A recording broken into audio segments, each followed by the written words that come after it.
D'abord, juste un petit mot. Il est évident que je suis particulièrement ému de vous voir tous aussi nombreux aujourd'hui. Je vais sans doute avoir l'occasion de le redire pendant mon discours, mais vraiment, bravo, ça fait vraiment chaud au cœur pour cette commémoration. Remerciements d'abord aux enfants des écoles et à leurs enseignants. Merci à tous de votre présence. Merci pour tout le travail qui a été fait dans vos classes, pour tout ce que vous allez faire tout à l'heure en chant et en texte. Merci à la section des anciens combattants et aux souvenirs français. Merci aux pompiers. Après plus de 4 ans de combat, de souffrance extrême, l'armistice a été signé le 11 novembre 1918 à 5h10 du matin pour un arrêt des combats à 11h. Les cloches qui viennent de retentir marquent donc précisément le centenaire du retour à la paix et de la victoire. Durant cette période, Verberie a d'abord vu les Allemands se dirigeant vers Paris traverser la ville en septembre 1914, causant des dégâts relativement importants avant de les voir repasser dans l'autre sens après quelques jours d'occupation. C'est pendant cette période que M. Joseph Pinjot, premier adjoint au maire, alla ramasser avec une charrette à bras les corps des soldats blessés ou morts, parmi lesquels 4 soldats anglais qui sont toujours enterrés dans le cimetière civil et auxquels nous irons rendre hommage tout à l'heure.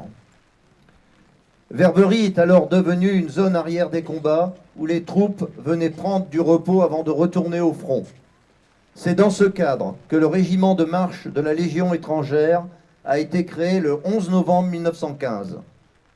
Durant ces années, ce sont surtout des enfants de notre ville qui sont tombés sur les différents champs de bataille. Les noms de 82 d'entre eux qui sont gravés à jamais sur ce monument derrière nous, ce ne sont pas des noms abstraits, ce sont les nôtres. Ce sont des noms qui résonnent toujours dans la ville, et pour certains d'entre vous, ce sont vos arrière-grands-parents. Alexandre, Balny, Comte, Corbeau, Desherbes, Geoffroy, Gourdet, Regnault et bien d'autres noms. Vous me disiez il y a quelque temps, Monsieur Pinjot, combien ces annonces de décès, faites à chaque famille par votre grand-père, l'avaient à jamais marqué et avaient en partie détruit sa vie. Cette commémoration nous rappelle que la paix est un des biens les plus précieux. Nous avons parfois tendance à l'oublier, la considérant comme un acquis, mais elle n'est jamais définitivement gagnée et peut toujours être remise en cause. Voilà, nous allons maintenant commencer la partie officielle de cette cérémonie.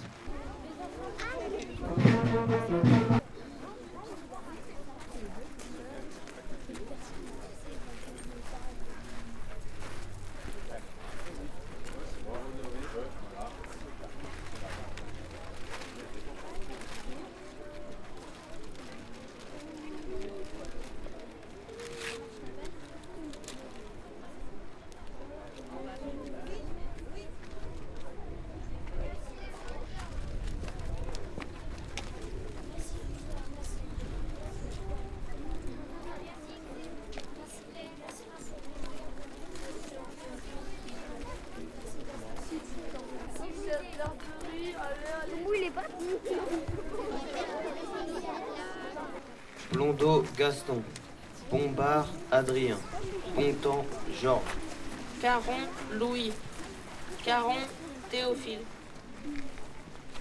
Mort pour la France. Jourdain Charles, Joie Louis, Laurent Hippolyte, Leclerc Albert, Lecomte Théodule. Mort pour la France. Le 11 novembre 1918, un grand soupir de soulagement traverse la France. Depuis Compiègne, où l'armistice a été signé à l'aube, il se propage jusqu'au champ de bataille. Enfin, après 4 interminables années de bruit et de fureur, de nuit et de terreur, les armes se taisent sur le front occidental. Enfin, le vacarme funeste des canons laisse place à la clameur allègre qui s'élève de volées, de cloches en sonneries, de clairons, d'esplanades de grandes villes en places de villages. Partout, On célèbre alors avec fierté la victoire de la France et de ses alliés. Nos poilus ne se sont pas battus pour rien. Ils ne sont pas morts en vain. La patrie est sauvée, la paix enfin va revenir. Mais partout aussi on constate le gâchis et on éprouve d'autant plus le deuil. Là, un fils pleure son père.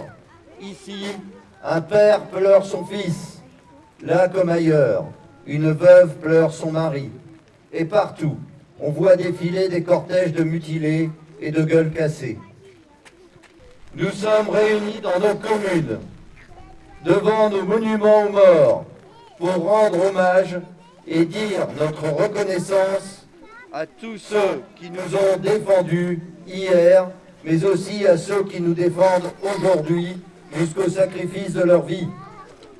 Nous nous souvenons de nos poilus morts pour la France, de nos civils dont beaucoup aussi ont perdu la vie, de nos soldats marqués à jamais dans leur chair, dans leur esprit, de nos villages détruits, de nos villes dévastées.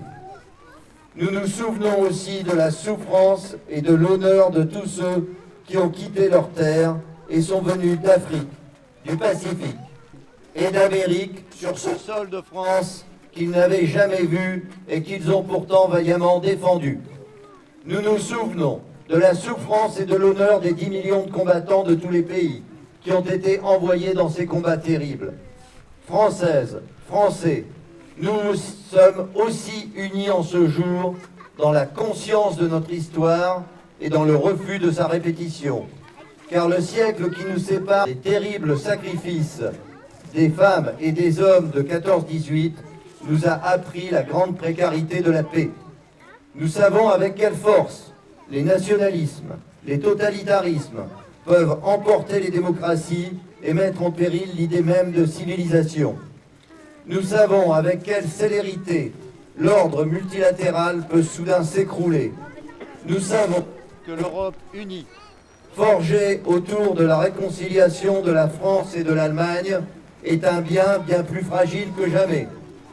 Vigilance, tel est le sentiment que doit nous inspirer le souvenir de l'effroyable hécatombe de la Grande Guerre. Ainsi, serons-nous dignes de la mémoire de celles et ceux qui, il y a un siècle, sont tombés. Ainsi, serons-nous dignes du sacrifice de celles et ceux qui, aujourd'hui, font que nous nous tenons là, unis, en peuple libre. Vive l'Europe en paix, vive la République et vive la France.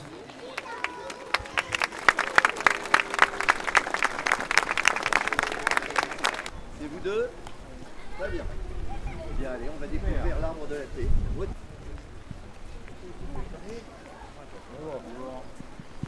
Voilà, vous tirez, ça doit se décrocher. Allez les enfants. Voilà. Et puis les deux garçons, les deux enfants, si vous voulez.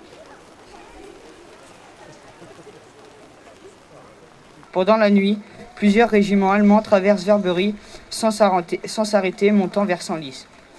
2 septembre. L'invasion des rues de Verberie se fait lentement et timidement d'abord. À 8 heures, les blessés sont transportés à l'hôpital auxiliaire organisé par les Dames de la Croix-Rouge, rue Saint-Nicolas, dans l'usine de Monsieur Arcelaine, fabricant de chapeaux. Les blessés sont aussitôt couchés dans les lits et pansés par le docteur de Bach, aidé d'infirmières de hasard. Le mercredi soir, tout le monde se couche dans la plus pénible angoisse et toute la nuit on entend les chiens hurler, pendant que passent sans arrêt sur les routes des convois d'équipages et de cavaliers. Dimanche, 1er novembre, la Toussaint. Tout Verberie vient s'incliner sur la tombe des soldats alliés tombés le 1er septembre. Elle est entièrement recouverte de fleurs. Une palme magnifique est apportée pour l'ambulance et attachée à la petite croix de bois noir qui porte le nom de quelques-uns de ceux qui dorment dans cette fosse commune, à l'ombre du drapeau tricolore. On peut y lire cette inscription qui restera comme un témoignage perpétuel de reconnaissance et d'admiration. Aux héros tombés à Verberie, le 1er septembre 1914, la Croix-Rouge française. Automne, saison de la mort, saison des jours qui raccourcissent, saison des blessures infectées, tranchées taillées à vif dans la glaise humide, des coteaux et des plaines, tranchées taillées à blanc dans les bataillons de chair humaine, dans la peau tendre des cours, des ventres et des poignets.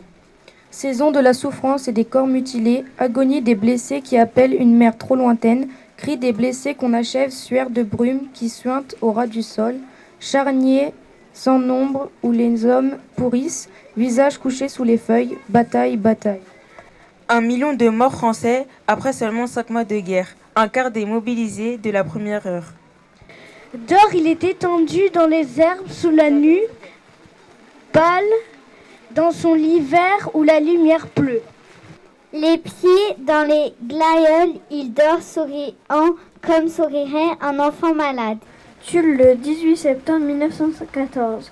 Bien chère Sylvanie, je ne peux pas m'empêcher de te dire que je suis dans une très mauvaise position. Je souffle martyr. J'avais bien raison de te dire avant de partir qu'il valait mieux être mort que d'être blessé.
Samedi, 14 bombes, une dans le jardin en face, notre porte, 3 à côté de chez grand-mère, 3 dans l'Oise, 2 au stand de route de Soissons. Un jeune homme de 17 ans. Il y a eu une vingtaine de blessés. Des fléchettes furent lancées sur la poudrière et les casernes blessant quelques soldats. C'était une opération militaire. Dimanche, 4 bombes sur la ligne de Soissons. La ville ayant protesté auprès du ministre, nous sommes maintenant défendus, je crois. Eden Abidi va maintenant vous lire un texte de sa propre création. 17 avril 1916. Nous manquons de pain et d'eau. Tous les matins, il y a des bruits de mitraillettes et d'explosions loin. Je dois partir à l'usine au lever du soleil pour fabriquer des munitions. Ce travail est pénible et en plus, je dois payer pour financer les matériaux de construction, me disent ces pauvres affiches de propagande collées au mur. Moi, je suis à l'arrière et je veux revoir mon mari, qui reprend. Je me sens obligé de payer pour revoir mon mari, même si je pense qu'à l'heure qu'il est, il doit être sûrement mort de les Français. Non, je dois toujours garder la tête haute et pouvoir le retrouver. Je continue à me battre, moi aussi, je participe à la guerre. Même si elle est stupide, je dois me battre. Je résisterai, peu importe, quoi qu'il arrive, je résisterai à l'envahisseur qui va tuer mon mari. Je veux le revoir. Source, texte écrit par Eden Abidi, donc moi, élève de 3e A au collège d'Araman 2018. Félicitations. La bataille de Verdun est la pire que j'ai connue. Non seulement physiquement, car nous sommes restés 8 jours sans dormir, mais aussi mentalement. La puanteur des cadavres est devenue insupportable. Je ne souhaite à personne de voir ce que j'ai pu voir. Toutefois, comme il faut le prévoir, vous ne recevez pas de nouvelles, ce ne sera pas de ma faute. J'écrirai le plus possible. Patientez toujours sans vous inquiéter. Comme argent, j'en ai suffisamment.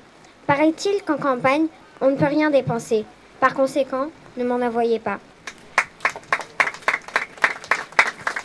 Minute de silence. Au mort.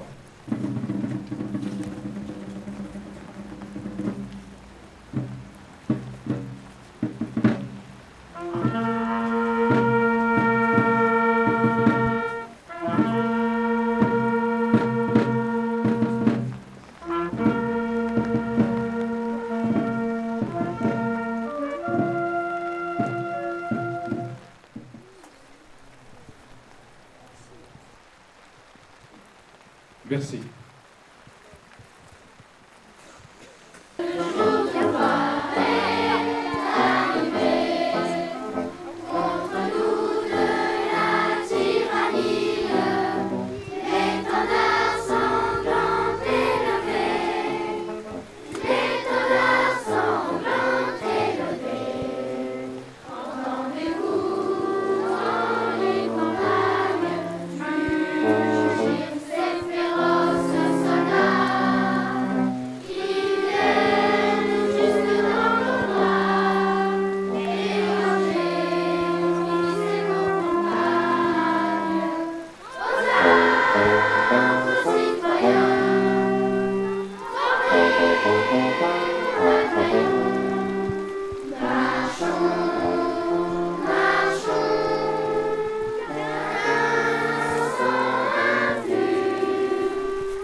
Dans Verberie, il y a eu des bombardements, les troupes anglaises étaient devant, il y avait des troupes françaises et des troupes anglaises, il y a eu évidemment des combats et il y a eu des blessés et des morts anglais et français. Sur le plateau.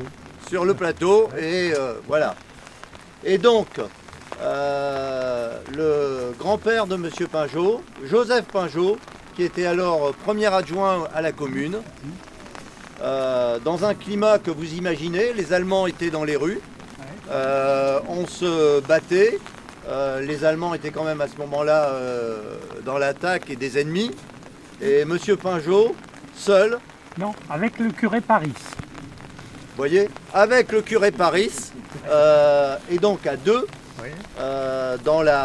parce que personne d'autre, personne ne bougeait, est allé ramasser les corps et les blessés, et donc les militaires anglais, les 4 militaires anglais qui ont été tués, ont été amenés au cimetière de Verberie à l'époque, enterrés ici, et bien que la nécropole ait été créée après et qu'il y ait eu le rassemblement de corps d'un peu toute la région, ici, les soldats anglais sont restés enterrés ici, au milieu des citoyens de Verberie. Voilà un peu l'histoire, et ce qui fait qu'aujourd'hui, nous avons ici 4 tombes anglaises qui sont au milieu du cimetière civil, avec sans doute d'autres personnes qui l'ont aidé a monté ce qu'on appelle une ambulance, Voilà. c'est-à-dire un hôpital de circonstance, qui a permis de soigner les gens de toutes les nationalités. Et d'ailleurs, il y a même des médecins allemands qui ont soigné les Anglais, les Français. Des potières.